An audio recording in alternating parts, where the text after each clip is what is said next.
Bismillahirrahmanirrahim. Assalamualaikum warahmatullahi wabarakatuh.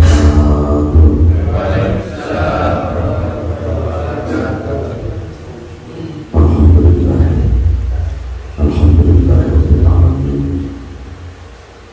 Allahumma shalli wa sallim wa barik ala sayyidina Muhammad fil awwalin wal akhirin wa min ala yaumil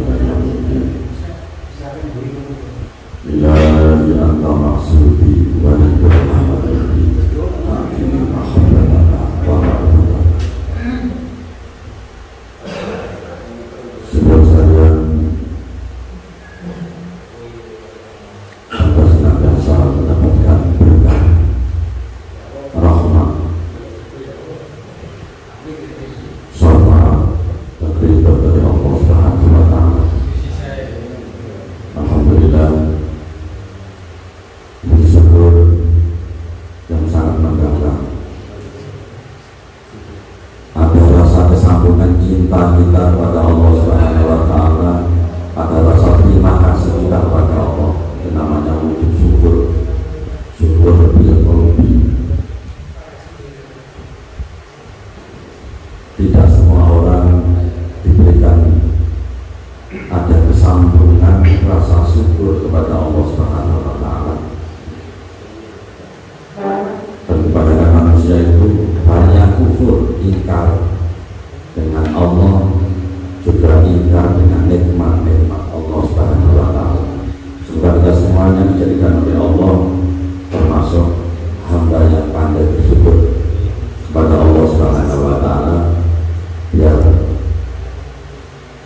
kenikmatan hidup di dunia kalau kita berdoa syukur itu bisa dirasakan.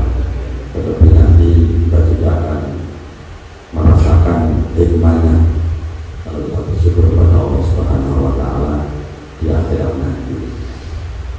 Di dunia sudah dirasakan. Kalau kita sering syukur, hidup kita juga nyaman.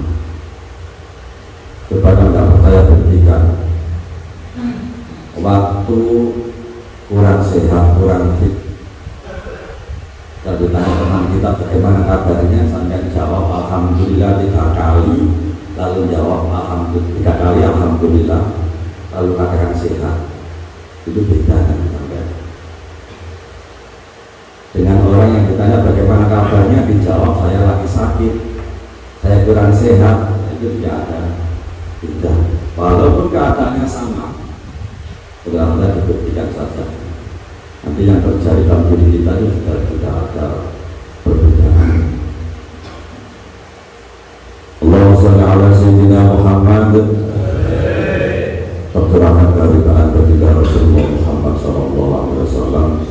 Juga kita tambah cinta kepada beliau, tambah mahabbah, dan hikmahnya juga dengan merasakan sendiri, yaitu agar kita mendapatkan syafaat baginda Rasulullah Muhammad SAW. Baik di dunia, syafaat itu sudah kita rasakan. Karena kita ini berbuat dari Nur Muhammad, Nur Nabi Muhammad SAW. Pada malam hari ini sedikit akan saya jelaskan tentang jauh-jauh dari guru kami, guru sekumpul Matapura, yaitu Kiai Haji Muhammad Jaidi bin Abdul Ghani yang terkenal wali kutub, dan terbukti di dunia ini yang halnya terbesar di dunia ini adalah beliau. Ya, kalau ada hal guru sekumpul Matapura itu terbesar dunia, bukan Indonesia. Itu beliau mendikan, kalau ingin diampuni dosa kita 100.000 dosa, besok bisa dengan amalkan.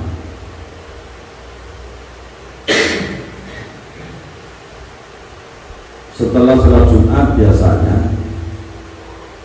kalau khotibnya itu paham, ya itu pasangan yang khotib-khotib yang Yang ahli sunnah biasanya itu membaca Al-Fatihah 7 kali, Al-Ikhlas, Al-Falaq, An-Nas 7 kali. Ditambah yang paling poinnya di sini yang diampun dosanya oleh Allah 100.000 kali itu setelah sholat Jumat membaca Subhanallahil Azim wa bihamdi 100 kali. Subhanallahil Azim wa bihamdi. Sekali lagi Subhanallahil Azim wa bihamdi. Subhanallahil Azim wa bihamdi. Subhanallahil Azim wa bihamdi. Apa ya? Ringan. Tapi hikmahnya akan diampuni dosanya itu 100.000 dosa. Dan masih ada bonus lagi untuk kedua orang tua kita. Padahal orang tua ini kan amal oleh enggak akan diampuni dosanya orang tua kita itu 24.000 dosa. Jadi dengan diampuni oleh Allah dosa orang tua 24.000 juga diampuni oleh Allah Subhanahu wa Ta'ala. Gampang ya. Alhamdulillah sudah saya amalkan ini. Saya di sholat Jumat itu sudah alhamdulillah itu berpuluh-puluh tahun saya baca Subhanallah, Fatihah 7, Al-Falaq, Al-Ikhlas ya, Al-Falaq 7, An-Nas 7. Baru dan ini baru saya yang Subhanallah itu salah baca jadi berkali ya. Dibaca Subhanallahil Azim wa bihamdi dibaca 100 kali. Ditambah lagi beliau mendikan beliau kalam beliau kalau ingin husnul khotimah mati meninggalnya husnul khotimah. Di samping ini juga insya Allah Rasulul Hadar juga begitu. Yang utama itu juga untuk husnul khotimah meninggal dalam akhir yang baik. Tapi kalau beliau ini waktu sholat Jumat ya ini baca ilas tulil firdausi ala wala aqwa ala naril jahim fahadli tawbada waghfir dhunubi fa innaka ghafirud dzambil azim. Ini syairnya Abdul Awasir itu dibaca 7 kali. Itu insya Allah mengingatnya nanti husnul khotimah. Besok bisa dijalankan ini, diamalkan ini. Tambah lagi tidak amal beliau ini langka ini. Amalan ini baru saya satu orang yang saya tidak lihat. Kemarin saya dengan Mas Irwanto itu pada waktu saya sampaikan baru satu orang yang selalu saya bilang agar bisa ziarah di makamnya Rasulullah tanpa datang. Ziarah bersiri, ziarahnya bersiri. Orang kalau bersiri itu apa? Dengan rahasia, dengan sir, dengan bersiri, bukan dengan siri, bukan dengan dijaharkan. Dengan beliau ini amalkan ini gampang tapi luar biasa. Kalau misalnya dengan belum pernah ziarah ke makamnya Rasulullah, beliau demikian habis sholat, yaitu sholat misalnya ya, dengan garis ya, di depannya itu di lantai itu misalnya kan tiga tangan ini garis. Ini bayangkan koyok-koyok nih dicatat garis itu pesarian Rasulullah. Artinya seperti itu nih orang-orang yang ahli hikmah, orang-orang yang batinnya tidak kerahnya tinggi, orang-orang tinggi yang itu dia dengar itu wis ziarah yang kau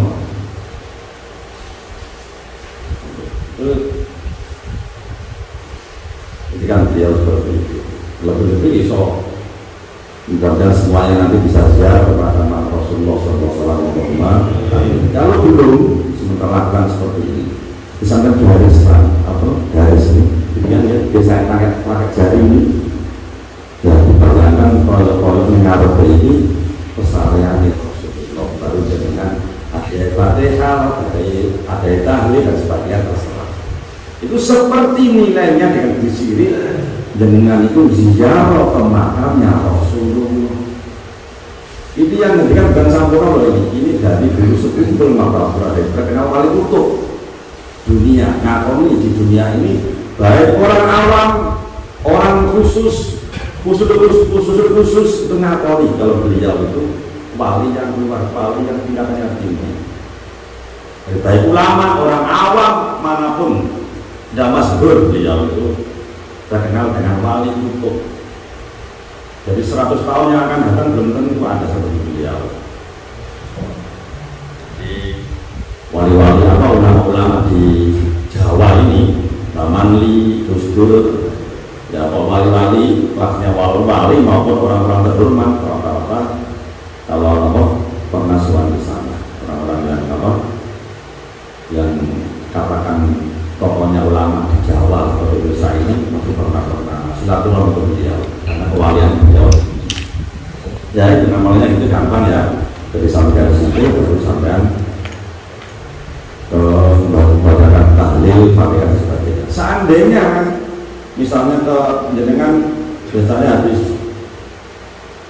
setiap malam cuma ke sana, kok pas tidak bisa ke sana juga sudah dipraktekkan ke orang tuanya sendiri. Jadi bayangkan kalau merasa tidak jenengan kesimpulan misalnya sampai garis satu sholat itu garis tangan atau tekok palana itu ini kalau sampean di depan jenengan itu adalah kesalahannya kedua orang tua apa orang tua kita itu tidak sampai nilainya itu di sini. Nah ini sudah terangkan ya. Dan yang terakhir penutup penyampaian ini saya ingatkan diri saya pribadi dan sampai yang ini ulang-ulang ini dalam hal apapun diniati hidup itu ilahi anta maksudi wa ridho kama abudi. Artinya ilahi anta maksudi namun panjenengan ya Allah tujuan utama kami. Ini saya juga dari sumber. Kadang saya tidak lupa atau kadang belajar kadang ini mau di bukan dari saya bisa Pak ini mau tentang barang-barang apapun sampai hal ibadah apapun baik ibadah makhluk, baru makhluk, berarti ibadah wajib maupun sunnah atau berlaku apapun diniati ilahi anta maksudi tujuan ini Gusti Allah pokok tujuan utama kita adalah Allah. Waridho kamaklubi dan ridhonya Allah yang harus kita capai, yang ingin dicapai ridhonya Gusti Allah. Ridhonya Gusti Allah, ridho itu piye sih? Ridho Gusti Allah itu seneng, Gusti Allah itu rela, Gusti Allah itu nyaman lah kalau sampean seneng itu jenenge ridho.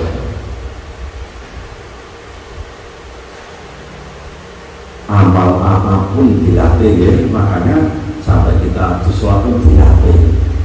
Inna sholati wa nusuki wa mahyaya wa mamati lillahi rabbil janji. Pada aku dhewe kata yo lali. Padha wae iki kan bareng-bareng ngelingno. Sholat nggak begitu, sholatnya nggak ada yang lain, karena nggak ada kalau nggak ada. Usolli fadl maghribi thalatha rakaati mustaqbilan qiblat adaan atau makmuman lillahi ta'ala. Jadi terus jelas tapi kata ya lali tujuan utama harus lillah karena dilatih terus ada karena Allah karena mengharap ridho dari Allah. Sapa ngerti kok salahane ku sepele dadak nilainya gede kok Allah seneng. Cerita sedih ae. Imam Ghazali kurang apa sih? Sholat ibadah, posone, amale luar biasa. Sampai ngarang kitab Ihya Ulumuddin yang terkenal. Imam Ghazali itu kan orang bapaknya orang sufi, tokoh sufi dunia. Sebenarnya Gusti Allah itu menurut sebab pas ngarang kitab, pas zaman di sana apa jenis pen tulisan ini pondok ini kan apa itu pen itu ya kayak pensil ini diceluk nomor diceluk karena ada kayak tinta ini tinta itu diambil karo lawan nganggo zarape muter kuwi dhek di beno wae sak beno wae ben seneng lawan goro-goro kuwi manggo sampe diridoni Gusti Allah ora gara-gara liyane. Gusti Allah kuwi memang tak gelem Gusti Allah sing duwe kok. Ya tetep sok berarti nanti sampe nang ngono wis aku tak ora salah bentar. Tanjung nuntut sing ngono iki ya ora salat, ora poso, ora apa-apa gak usah. Seperti aku ngamal mamane ngamal sesaiki seperti iki gak semono. Maksudnya berusaha dilakoni kabeh sampai orang ngerti di senyebabna Gusti Allah orang ngerti. Jadi ya berusaha apa dilakoni jaga niate krana Gusti Allah terus wae. Aku dhewe latihan ini bukan aku iso enggak. Betulan juga sing ngomong ini diberikan iso sampai diberikan insyaallah. Amin. Ya itu ya pitulung Gusti Allah. Ngono terus wae, dilatih terus wae. Tapi sembahyang wajib, sembahyang sunnah, ada mengenai wong, tapi sayang karo bojone, karo anake, apik karo koncone, diniati nilai ridhone Gusti Allah. Diniati ngono wae. Apa niate liya-liyan gak dimenehi, bonuse gak usah dipikir, otomatis kan. Ya, boleh. Mergawe walaupun mergawe dibayari negara atau PPI, gak apa-apa niate karena Allah. Tapi maka apa karena bayar tetap bayaran. Ini konsekuensinya wae bonuse iki. Niate atine krana golek ridhone Gusti Allah. Bayaran itu apa konsekuensinya kok bonuse wae. Paham nggih? Jadi itu bukan dalam sampean kok apa perlu Gusti Allah berarti ya apa kaya mangan kan kurang sepuro Gusti Allah mang dilakoni niate mang dilakoni kaya berjumatan mang supaya sepuro mang ya tetap dilakoni.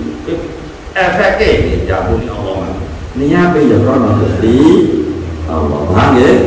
Ya, kemudian senangan Gusti Allah ya, kemudian kula panjenengan dipahami Gusti Allah. Setelah paham dipahami Gusti Allah iso nglakoni diwenehi pitulung jenenge maunah. Diwenehi pitulung iso nglakoni Allahumma amin. Baru iso nglakoni yo jika ikhlas maneh. Mereka mana bisa berserah diri mana gitu Allah sudah. Terus bermentang-mentang dilakoni di komunitas dan Allah diserah no kabeh. Disuruh apa? Tawakal, berserah diri kepada Allah. Semuanya itu ya Allah atas pertolongan dengan ya Allah saya bisa berdiri. Insya Allah kita nyampe ya Allah. Jadi disuruh kita harus ikhtiar, harus ada mujahadah kesungguhan, diteruskan lagi. Disuruh harus karena Allah diteruskan lagi merasa ditolong oleh Allah billahi ya langsung tinggal Allah semuanya itu ke atas pertolongan Allah subhanahu wa ta'ala. Itu kan sampai insyaallah kita mau kita itu billahi atau lillahi billahi minallahi itu dalam kitab kita. Betul ya. Alhamdulillah tadi saya pas menyampaikan ini juga sambung ke beliau, kalau enggak Allah sudah ada sambung ke beliau terus kumpul ya. Ada saya izin menyampaikan yang beliau sampaikan ini, mudah-mudahan jadi ilmu yang manfaat barangkah dan kita insya Allah nanti bareng-bareng.